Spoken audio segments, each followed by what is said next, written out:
This is Legislative Review on Prairie Public. I'm Dave Thompson. Thanks for tuning in.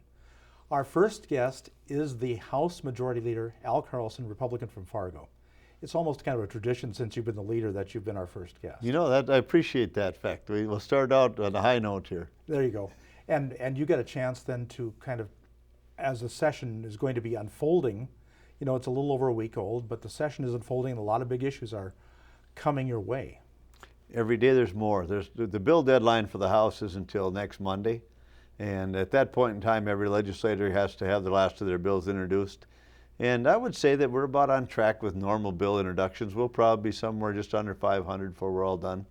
There may be surprises and we might shoot past that number, but historically that's about where we're at. And the Senate is probably about 100 less than that when they're done. So we'll be anywhere between 900 and 1,000 bills that we deal with every session. And you do that in 80 days. In 80 days. It's a timeline that you've got to just keep moving along. It's kind of interesting, Dave. Last time we couldn't figure out why crossover it was so soon in the session, and we figured out it was based on a 60-day session, and it never changed the deadline dates to an 80-day session because years ago it was 60.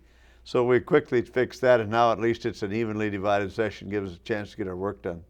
And of course, that session 2 years ago was a little different because there were some days where you were out of session because of storms. Yeah, first time since I've been there that actually the weather shut us down. This year we haven't had the problem, and we don't know if we're going to have that problem again, but let's just say that the legislature hit the ground running when you got to Bismarck. You bet it did, and there's a lot of big topics this time. It's not only the big issues like property tax, dealing with that, the infrastructure and the division of the oil tax dollars, but there's issues that are emotional issues that are out there. Issues like the drunken driving, the DUI laws. They've had some hearings on that, the speeding fines, the gun control issues. I mean, those are the more emotional issues. Autism, how we're going to handle that for the future for the families with kids with autistic kids. So there's a lot of emotional issues as well as the ones that take the center stage, and that's the ones with all the money in them. And of course, you've got a lot of money to deal with. You know, it was much easier when I came in 1993. We were basically broke. We had enough money to pay our bills, and that was it. We left town with a $5 million ending fund balance that was kind of shaky. And it was easy to say no because we didn't have any money. But now, when we have a $1.6 billion ending fund balance with projected higher revenues the next biennium, there's a lot of people on wish lists out there. And you're hearing from them. Oh boy, I've never had more friends. Now, I'm not sure on May 1st for that's all going to stack up, but today there's a lot of friends. There are priority areas for spending, though. Absolutely. That you've identified. And you have to establish priorities. We kind of have three main goals. We've worked off of those for the last three bienniums. And the first one is to be careful on the spending, but fund your priorities. The second one is to make sure that we have a strong reserve for the state of North Dakota. And the third one is to make sure that part of this wealth is shared back with the taxpayers. And we're kind of working off of those three premises, and we'll continue to drive that point home throughout the session. So there's a lot of talk when you talk about spending it wisely. A lot of talk about if you're going to spend money, try to make it on one-time harvest, one-time projects. And absolutely, but that's the hardest thing to do because once you start things, they all need maintenance. You build a lot of buildings, you expand programs, you have to hire more people. They all have additional costs besides the cost of the bricks and mortar. So we're looking hard at new initiatives, new programs. I mean, I'm having those all broken down. We're looking at the vast number of new buildings that are in the budget. The majority of those being on campuses of our 11 institutions. So we're going to take a serious look whether we really need all those buildings. Just because you have the money doesn't need to mean you have to run out there and spend it.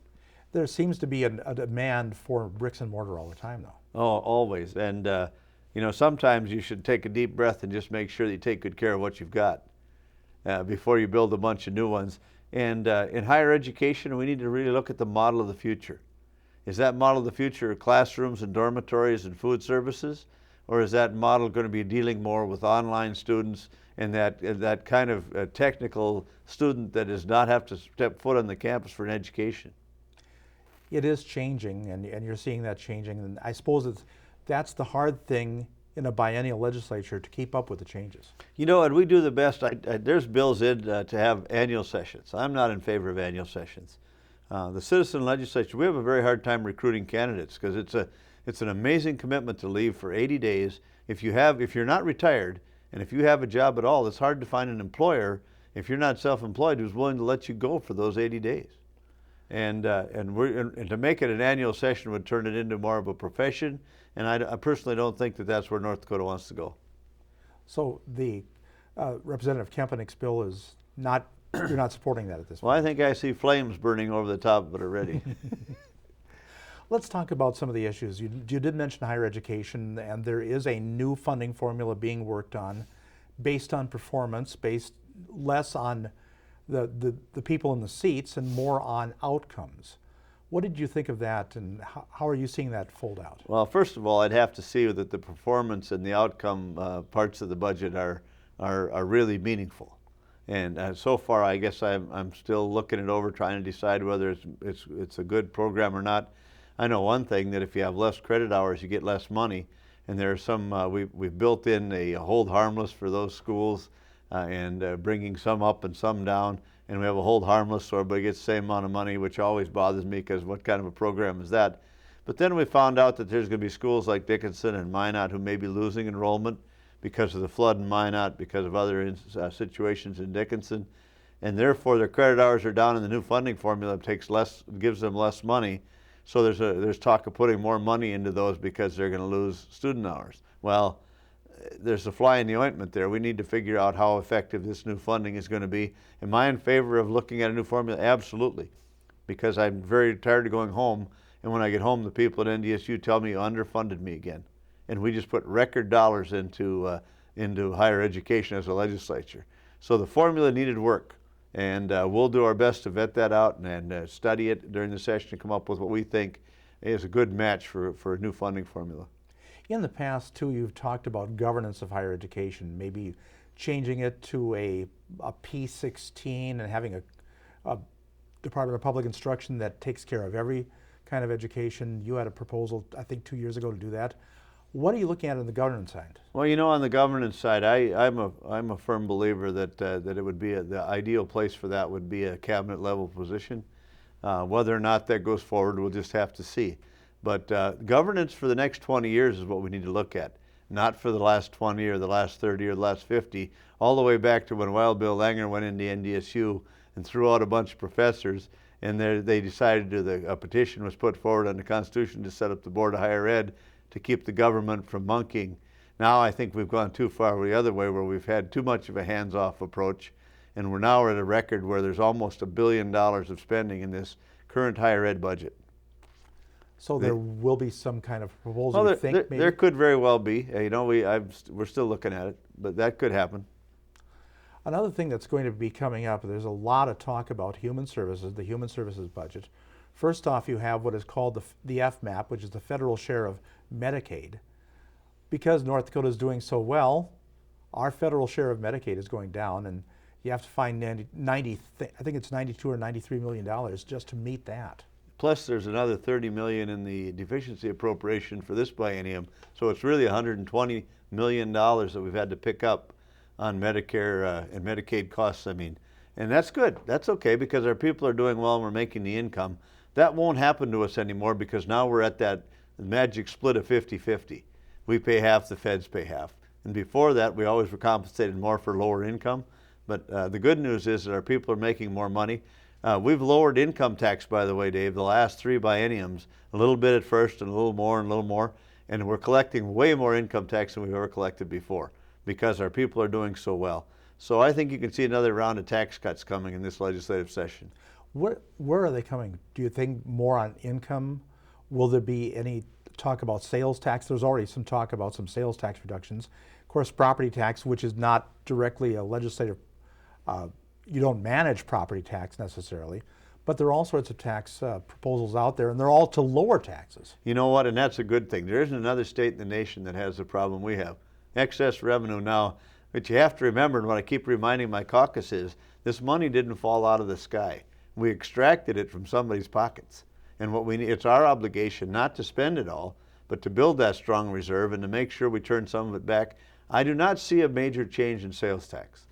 And our fear there, quite honestly, Dave, is that if we lower it, the local political subdivisions who have the ability to raise it will use that as a fast revenue source to get extra money. So, and quite honestly, we're not willing to do that. So I think income and corporate income tax, and then some kind of some issue to deal with property tax. And like you said, we don't assess it and we don't collect it. But we dove into that game about 7 years ago. And the first one was kind of a funny way of doing it with an income tax credit, and then we got into the school funding method, and now the governor has greatly expanded that. And that issue is going to get a good hard look in our caucus, but you know, we're going to approach it more from the property tax reform side of the issue instead of just sending out a bunch of checks.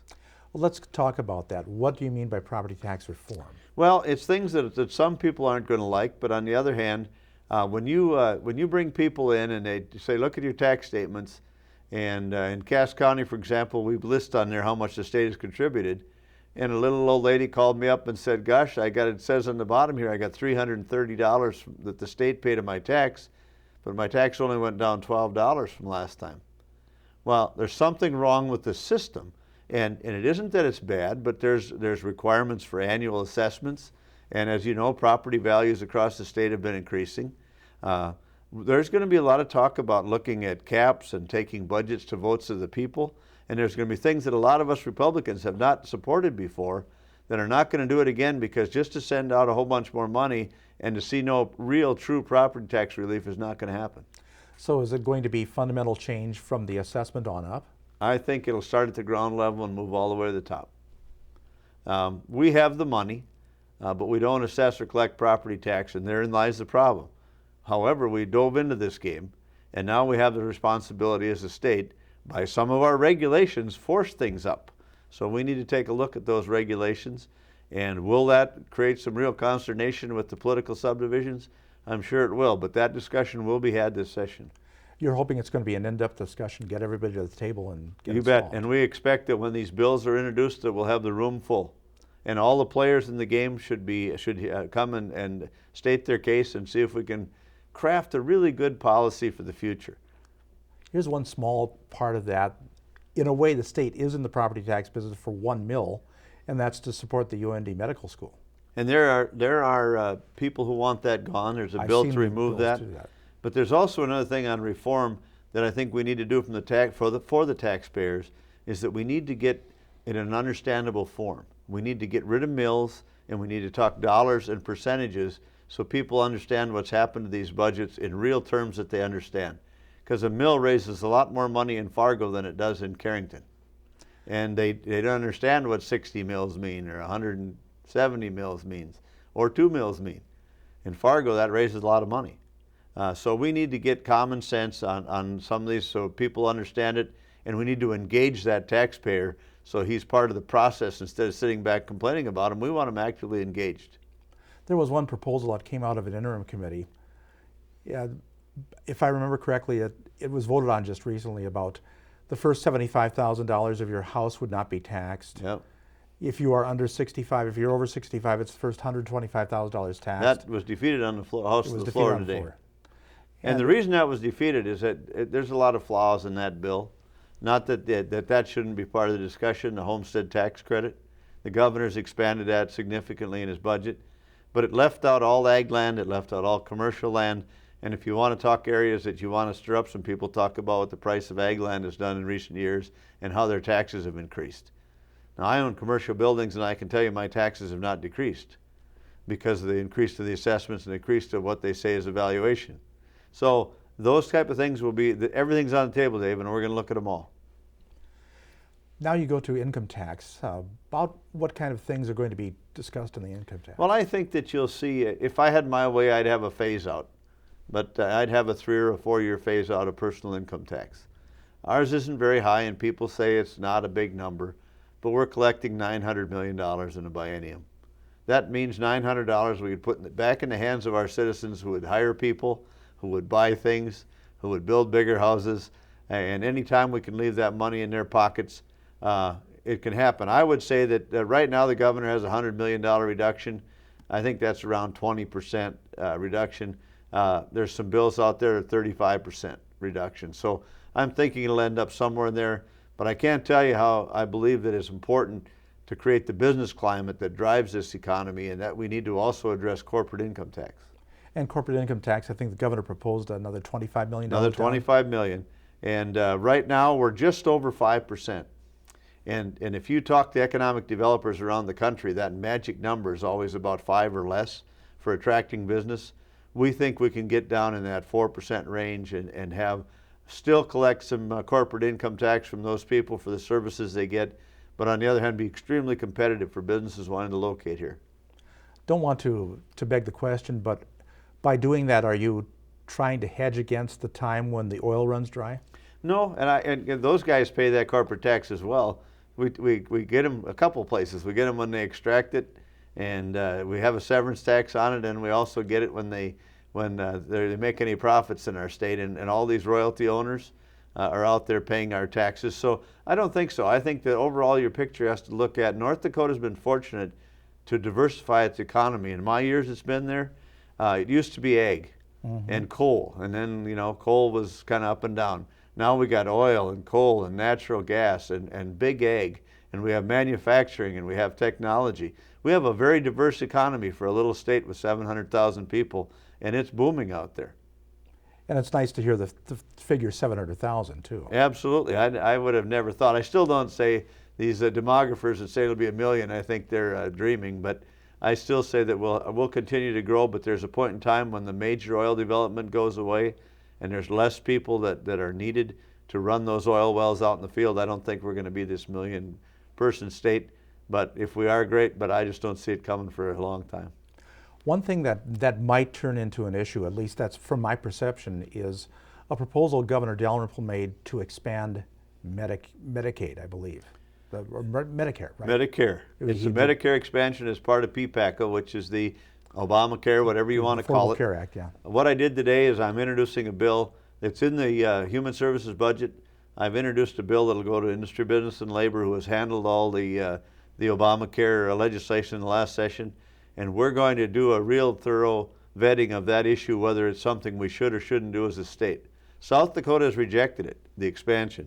Minnesota, Montana have accepted it. There's numerous other states that have said no, and there's some states that said yes. We need to have a full understanding of the ramifications of that. The problem I have, Dave, with PPACA, number one, is I'm not in favor of federal health care system, but number two, we didn't address the people who don't have insurance. We're throwing everybody into a pot where we should have spent the time concentrating on those 30 or 40 or 50,000 North Dakotans that have no coverage whatsoever. So that, I think, should be part of our discussion, is how do you provide coverage with CHAND and with all the programs out there, and see that we can find a way to cover those without having to jump into this. And everybody will admit someday that this may not be the best investment for the state, this Medicaid expansion. Will that mean that you'll also be looking at the insurance exchanges, or is that issue now Well, I think gone? the insurance exchanges are pretty much dead. I'm not bringing them up. I think we've said no, and I think they haven't written the final rules. They keep changing the dates. They don't have any funding for it. So I think we're going to sit back. My recommendation to my colleagues would be to sit back and let's see what transpires with all of this. Okay. I mean, we're dealing with a federal government that's totally broken. They're still spending money, so I don't get it anyway. Well, let's go into a couple of the social issues in the few minutes we have left. You mentioned some of them at the beginning of the show. One, the DUI situation, to toughen DUI laws. There are a few competing proposals out there, but one thing they all seem to have in common is to have some kind of jail time for first-time DUI offenders. And now we're hearing a little pushback from some counties saying, well, that's well and good, but we have overcrowded jails anyway. So just wanted to get your take on that. Well, if I had the perfect bill written, the perfect bill would not put that guy that was tested at .09 in jail.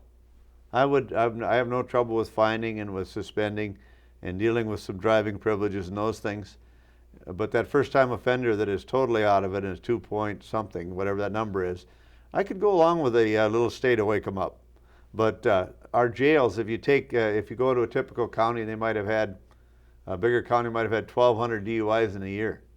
They don't have spot for 1,200 people 4 days at a crack in these jails. They just don't have it. And should they be out driving? Absolutely not. So it's a hard issue because people they paint you as, well, you don't care about my family that died. Absolutely we do. We have lots of laws on the books. You can't do this, you can't do that, you can't drive when you're impaired, don't drive when you're impaired, we're going to arrest you, and they still drive. So do I have the answer? No, but I think that .08 level is too low. Too low? It's too low. It's too low to put people in jail. Okay. Yeah. You don't have any problem with the .08? Oh no, the driving .08 I impaired? supported that. That doesn't allow much wiggle room for a glass of wine, but you know what? You shouldn't, no matter what you're doing, you should not be driving impaired. Okay. We also talked about gun control legislation. Now that there's a federal attempt to have more gun control legislation, there seem to be a number of bills that have been introduced in the session to protect gun owners' rights. Well, and I think they absolutely should. I don't think the Second Amendment has any wavering room in it. It allows us to be an armed citizenry. And obviously there's lots of laws on the book regarding gun control. What we don't want is the overreach of the federal government again coming in and saying you can't do this, this, and this, and this. And all the bills that I've seen have been to protect North Dakota rights for North Dakotans within the state of North Dakota. Doesn't expand beyond our borders, but if they were legal before, they're still going to be legal in North Dakota. Now that's a challenge to the system. They're trying to work out some compromises with the sheriffs because some of the language was put some of our sheriffs in violation of federal laws, and we don't want our sheriff to be the bad guy and to be in trouble. So we'll find a common ground in those laws. But if you follow the president, he's no uncertain terms, either between executive order or trying to push legislation. He does not want an armed citizenry.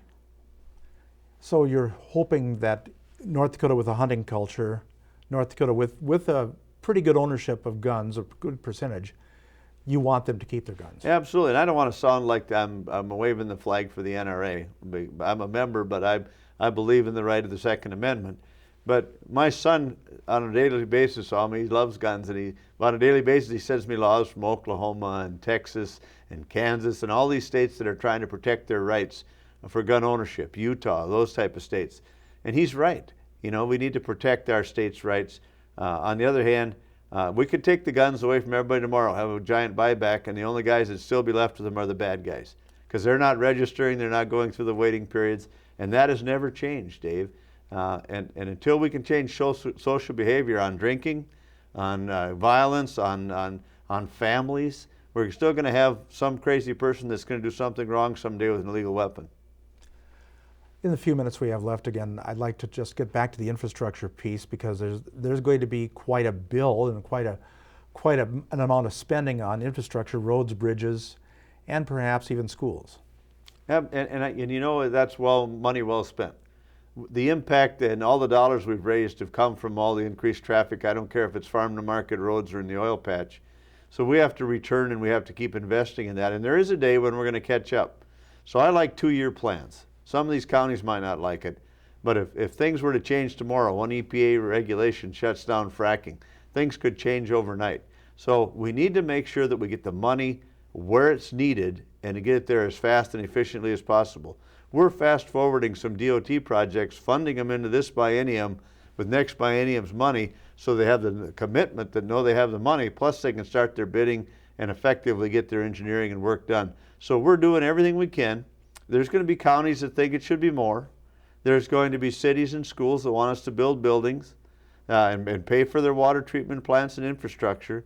And we as a legislature have to decide what is the state's role in those particular issues. And it'll be a major debate next to the property tax reform. I think the distribution of the oil money and the infrastructure will be the next big issue.